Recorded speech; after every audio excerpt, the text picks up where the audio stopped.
नमस्कार, मी प्राध्यापक प्रवीण कदम पाटील, कनिष्ठ अधिव्याख्याता Shrimati Kantaben J P Mehta junior college Panchgani, taluka Mahabaleshwar, जिल्हा सातारा.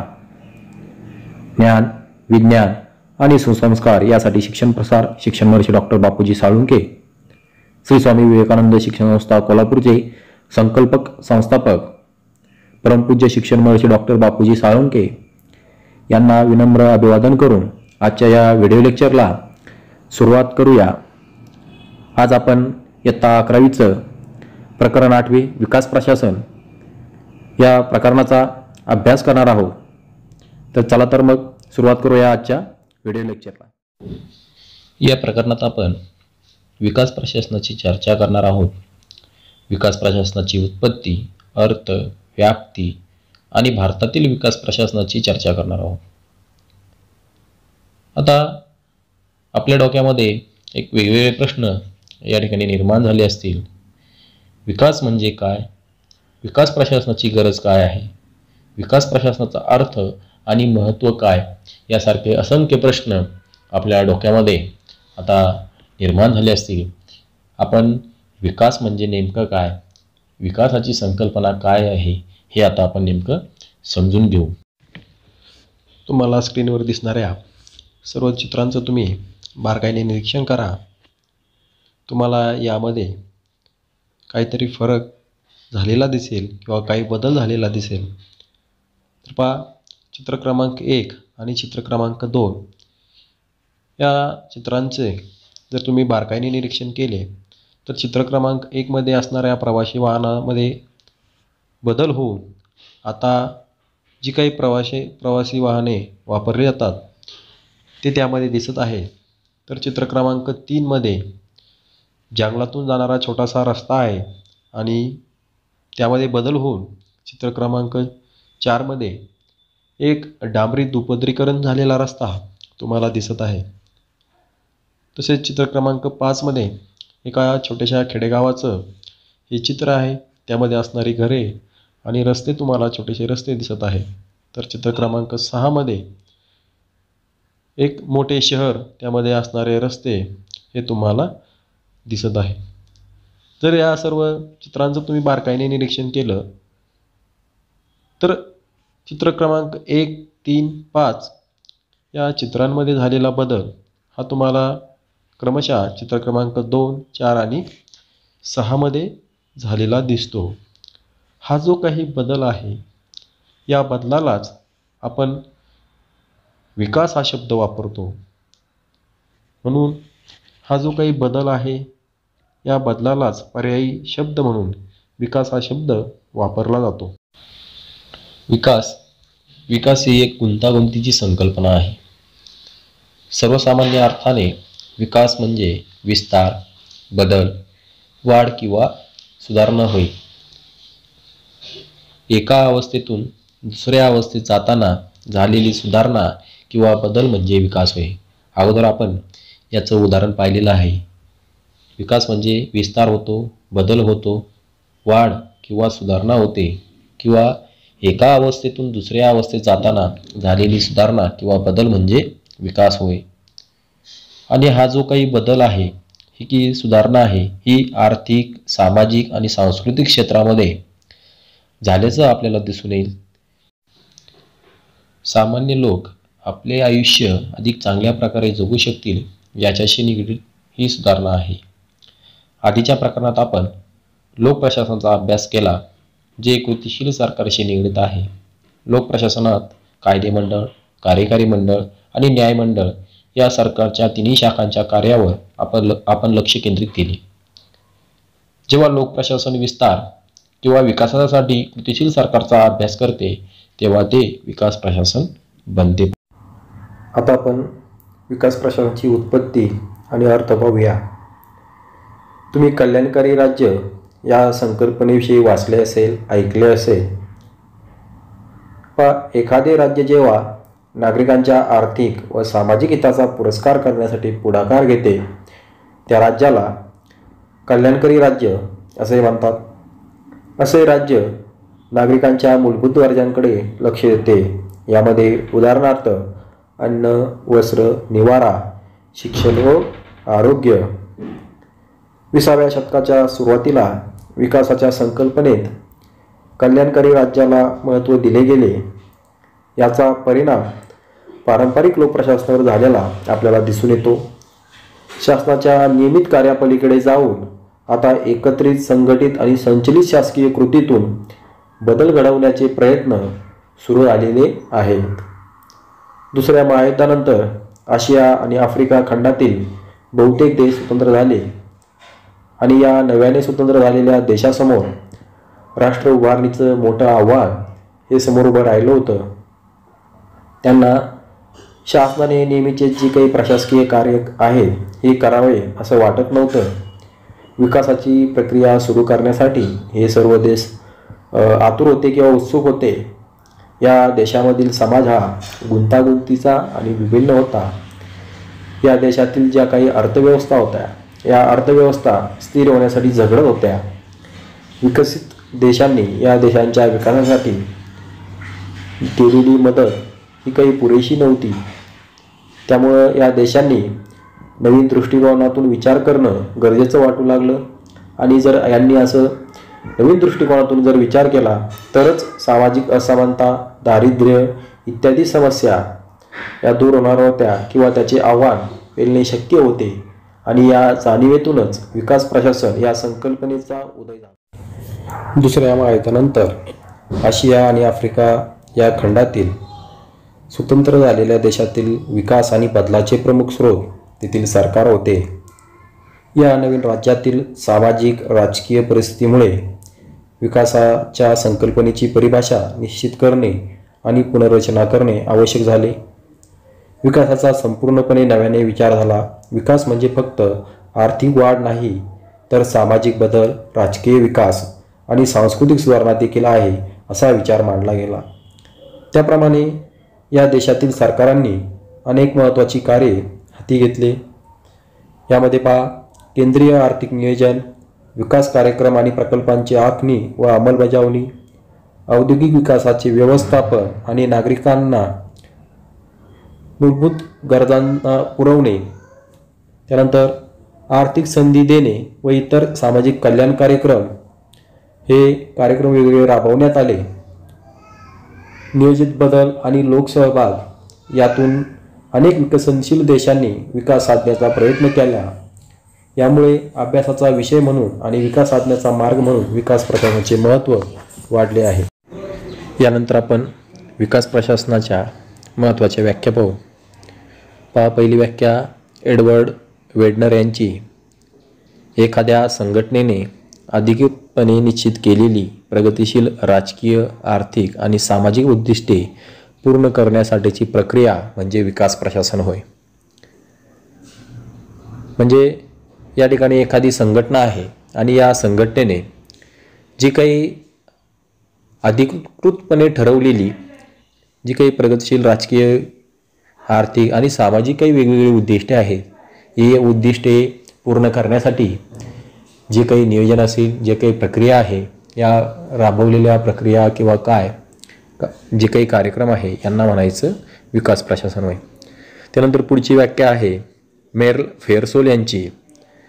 मेर्ल फेरसोल यांच्या मते विकास प्रशासन म्हणजे नाविन्यपूर्ण मूल्यांचे वाहक, आधुनिकता आणि औद्योगिकरणाची सुरुवात करण्यासाठी विकसनशील देशांनी अवलंबलेली नवीन कार्यपद्धती म्हणजे विकास प्रशासन होय. आता विकास प्रशासनामध्ये जी काही नाविन्यपूर्ण मूल्ये आहेत, या मूल्यांचं वाहन करण्यासाठी ही मूल्ये एका पिढीकडून दुसऱ्या पिढीकडे संक्रमित करण्यासाठी, त्याचबरोबर आधुनिकता आणि औद्योगिकरणाची सुरुवात करण्यासाठी जे काही विकसनशील देश आहे, या देशांनी अवलंबलेली नवीन कार्यपद्धती, वेगवेगळी प्रक्रिया याला मेर्ल फेरसोल विकास प्रशासन असं म्हणतात. पारंपरिक लोकप्रशासनात नियम आणि पदसोपान रचना हे एकमेकांशी जोडले गेलेले आहेत. हा जो काही दृष्टिकोन आहे, हा दृष्टिकोन चुकीचा नाही, पण यामुळे कधीकधी वेळेचा अपव्यय होतो आणि अडथळे निर्माण होतात आणि त्यातून दफ्तर दिरंगाई किंवा लालफित कारभार निर्माण होतो। समाजात बदल घडवण्यासाठी नाविन्यपूर्ण नियोजनाची आवश्यकता असते। बदल आणि विस्तार यावर आधारित हा जो काही दृष्टिकोन आहे, या दृष्टिकोनाला विकास प्रशासन असे म्हणतात। तर यानंतर आपण लालफित किंवा दफ्तर दिरंगाई याची व्याख्या पाहूया। शासकीय प्रशासनात जेव्हा नियम, कायदे, प्रक्रिया यामुळे अनावश्यक दिरंगाई होते तेव्हा त्याला लालफित किंवा दफ्तर दिरंगाई असे म्हणतात। तुम्ही एखाद्या शासकीय कार्यालयामध्ये जाता, त्या ठिकाणी तुम्हाला एखादा दाखला या ठिकाणी घ्यायचा असतो। त्यावेळेस तुम्ही त्या व्यक्तीकडे जातात, त्याला सांगतात की बाबा मला हा दाखला हवा आहे, त्यासाठी तुम्ही अर्ज करता। तो अर्ज तो ही व्यक्ती घेऊन ठेवते आणि तुम्हाला सांगते की जी व्यक्ती हे काम करते ती व्यक्ती आज नाही, त्यावेळेस तुम्ही 2-3 दिवसांनी या आणि अर्ज काय तुम्हाला जो दाखला लागतोय तो घेऊन जा। कालांतराने तुम्ही 3-4 दिवसांनी जाता आणि जी व्यक्ती तो दाखला देत असते ती व्यक्ती असते, ती त्या ठिकाणी तो दाखला तयार करते, परंतु जे काही त्यावर सही करणारे जे काही मुख्य अधिकारी असतात त्या अधिकारीच त्या दिवशी नसतात आणि मग परत ती व्यक्ती तुम्हाला सांगते की साहेब या ठिकाणी नाही आणि मग तुम्हाला 2-3 दिवसानंतर यावे लागेल आणि मग तुम्ही त्या 2-3 दिवसानंतर गेल्यावरच तो दाखला तुम्हाला मिळतो। म्हणजे अशा प्रकारची जी काही प्रशासनात काही नियम आहे किंवा कायदे आहे किंवा काही प्रक्रिया आहे, यामुळे जी काही अनावश्यक नको तो वेळ या ठिकाणी वाया जातो, यालाच लालफित किंवा दफ्तर दिरंगाई असं म्हणतात। त्यानंतर पुढचं पहा, विकास प्रशासनामुळे झालेले बदल समजून घेण्यासाठी पारंपरिक लोकप्रशासन समजून घेणे गरजेचे आहे आणि या पारंपरिक प्रशासनात काही बाबींचा समावेश होतो। या बाबी या ठिकाणी खाली दिलेल्या आहेत, या बाबींचा आपण माहिती घेऊया। यामध्ये पहिली आहे शासकीय यंत्रणेचे संघटन, विविध कार्यांचे व्यवस्थापन, सेवक वर्ग प्रशासन, आर्थिक प्रशासन आणि प्रशासकीय कायदा। आता आपण पारंपरिक लोकप्रशासनात समाविष्ट बाबींचा सविस्तरपणे अभ्यास करूया। त्यामध्ये पहिला आहे शासकीय यंत्रणेचे संघटन। यामध्ये शासनाची जी काही रचना आहे या रचनेचा यामध्ये समावेश होतो। त्याचबरोबर जे काही वेगवेगळे शासनाचे विविध विभाग आहेत या विभागांचा, त्याचबरोबर मंत्रालये आणि त्याच्याशी निगडीत ज्या काही वेगवेगळ्या संघटना आहे या सर्व संघटनांचा या शासकीय यंत्रणांचे संघटन यामध्ये समावेश होतो। उदाहरणार्थ मंत्रालयाची जी काही रचना आहे त्यामध्ये सचिव आहे, उपसचिव आहे, त्याचबरोबर जे काही इतर अधिकारी आहे त्यांचा यामध्ये समावेश होतो। त्याचबरोबर UPSC आहे, MPSC सारखी जी काही वेगवेगळी मंडळे आहेत या मंडळांचा सुद्धा यामध्ये समावेश होतो। त्याचबरोबर निवडणूक आयोग आणि जे काही इतर वेगवेगळे आयोग आहेत या आयोगांचा अभ्यास या शासकीय यंत्रणेचे संघटन यामध्ये करता येईल। यानंतर दुसरी बाब आहे विविध कार्यांचे व्यवस्थापन। आपण शासनाचे वेगवेगळे विभाग पाहिले, या विभागामध्ये नेतृत्व, नियोजन आणि समन्वय यावर लक्ष देण्याचं काम हा विविध कार्यांचं व्यवस्थापन विभाग पाहतो। यासाठी नीती आयोगाचं गठन करण्यात आलेलं आहे आणि नीती आयोग हे सर्व काम पार पाडतो, त्याचा यामध्ये समावेश होतो। त्यानंतर तिसरी बाब आहे सेवक वर्ग प्रशासन। शासनाच्या वेगवेगळ्या विभागामध्ये भरतीची प्रक्रिया, प्रशिक्षण व इतर संलग्न कार्यांचा समावेश होतो। उदाहरणार्थ केंद्रीय लोकसेवा आयोग आणि राज्य लोकसेवा आयोग यांच्यामार्फत भारतात वेगवेगळ्या प्रकारची भरती प्रक्रिया राबवली जाते आणि मग ही भरती प्रक्रिया कशा प्रकारे करायची, त्याचबरोबर त्यांचं प्रशिक्षण, त्यांची पदोन्नती आणि वेतन या सर्व बाबींचा या विषयाचं व्यवस्थापन या सेवक वर्ग प्रशासन या उपघटकामध्ये केलं जातं। त्यानंतर चौथी समाविष्ट बाब आहे आर्थिक प्रशासन। यामध्ये अर्थसंकल्प निर्मिती प्रक्रिया, अर्थसंकल्पाची निर्मितीची प्रक्रिया कशा प्रकारे आहे, कशा प्रकारे अर्थसंकल्प तयार केला जातो, त्याचबरोबर संसदेच्या वेगवेगळ्या ज्या काही आर्थिक समित्या आहेत आणि त्यांचं लेखापरीक्षण यावर या घटकामध्ये किंवा या उपघटकामध्ये लक्ष केंद्रित केलं जातं पहा. उदाहरणार्थ संसद खर्चावर नियंत्रण कसे ठेवते, लोकलेखा समिती, अंदाज समिती या सर्वांची माहिती या ठिकाणी घेतली जाते. त्यानंतर 5वी बाब आहे प्रशासकीय कायदा. संसदेने पारित केलेल्या कायद्यानुसार प्रशासन कार्य करत राहतं. जे प्रशासनाचं कार्य हे संसदेने तयार केलेल्या कायद्यानुसार जे नियम तयार केले जातात आणि त्यानुसार हे प्रशासनाचं कार्य चालतं. आणि मग प्रशासनाचं कार्य करताना वेगवेगळे वाद निर्माण होतात आणि मग यातून हे वाद सोडवण्यासाठी वेगवेगळे प्रशासकीय लवाद हे तयार केले जातात. लवादालाच इंग्लिशमध्ये ट्रिब्युनल्स असेही म्हणतात. उदाहरणार्थ पहा, आयकरविषयक वाद सोडवण्यासाठी लवाद तयार करण्यात आलेला आहे. जसं तुम्ही पाहता इन्कम टॅक्स ज्याला म्हणतो आपण, इन्कम टॅक्स भरतो. या इन्कम टॅक्स संबंधी जे काही वादविवाद आहे हे वादविवाद सोडवण्यासाठी वेगवेगळे लवाद हे निर्माण करण्यात आलेले आहेत आणि हे लवाद प्रशासकीय पातळीवर निर्माण होणारे वाद सोडवण्याचं काम हे लवाद करत असतात. आता आपण वेगळ्या लवादांविषयी माहिती घेऊया. त्यामध्ये पहा, केंद्रीय प्रशासकीय लवाद त्यालाच कॅट सेंट्रल ॲडमिनिस्ट्रेटिव्ह ट्रिब्युनल हा लवाद केंद्रीय पातळीवरील प्रशासकीय वाद सोडवण्याचं काम करतो. त्यानंतर दुसरा लवाद आहे राष्ट्रीय हरित लवाद नॅशनल ग्रीन ट्रिब्युनल NGT. हा लवाद पर्यावरणाशी संबंधित जे काही वाद आहेत या वाद सोडवण्याचं काम हा लवाद करतो. त्यानंतर पाणी विवाद लवाद वॉटर डिस्प्यूट्स ट्रिब्युनल. जे काही वेगवेगळ्या राज्यांमध्ये जे काही पाण्यासंबंधित जे काही वादविवाद आहेत हे वादविवाद सोडवण्याचं हा पाणी विवाद लवाद करत असतो. म्हणजे पाणी वाटपावरून जे काही विवाद असतात या पाणी वाटपाबाबत जे वाद सोडवण्याचं काम हा पाणी विवाद लवाद हा करत असतो. त्यानंतर महाराष्ट्र प्रशासकीय लवाद महाराष्ट्र ॲडमिनिस्ट्रेटिव्ह ट्रिब्युनल MAT. हा महाराष्ट्रातील जे काही प्रशासन आहे या प्रशासनातील प्रशासकीय पातळीवरील जे काही वाद आहेत हे वाद सोडवण्याचं काम हा महाराष्ट्रीय प्रशासकीय लवाद हा करत असतो. अशा प्रकारे हे लवाद आहेत पहा. भारतासारख्या विकसनशील देशातही लोकप्रशासन आणि सार्वजनिक धोरणाच्या दृष्टिकोनात काही बदल झालेले आपल्याला दिसून येतील. विकासाच्या प्रश्नांवर लक्ष केंद्रित झाले आहे. यासाठी वापरण्यात आलेल्या रचनेला विकास प्रशासन असे म्हणतात.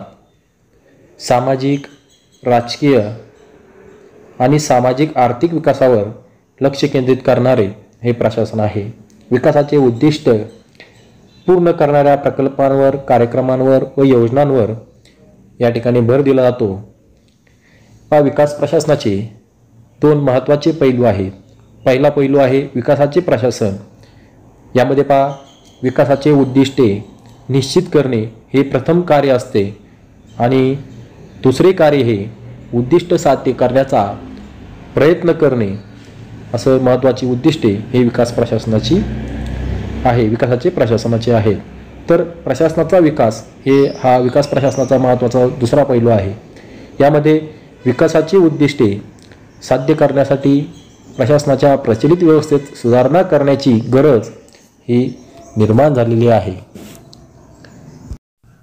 तर अशा प्रकारे आज आपण या लेक्चरमध्ये विकास म्हणजे काय, उत्पत्ती आणि अर्थ, त्यानंतर विकास प्रशासनाची व्याख्या, त्यानंतर दफ्तर दिरंगाईची व्याख्या हे आपण पाहिलं. त्यानंतर लोकप्रशासनात, पारंपरिक लोकप्रशासनात समाविष्ट असलेल्या बाबी, त्यामध्ये शासकीय यंत्रणेचे संघटन, विविध कार्यांचे व्यवस्थापन, सेवक वर्ग प्रशासन, आर्थिक प्रशासन आणि प्रशासकीय कायदे याबद्दल आपण माहिती घेतली. त्याचबरोबर विकास प्रशासनाचे 2 महत्त्वाचे पैलू, त्यामध्ये विकासाचे प्रशासन आणि प्रशासनाचा विकास या ठिकाणी आपण पाहिलेला आहे.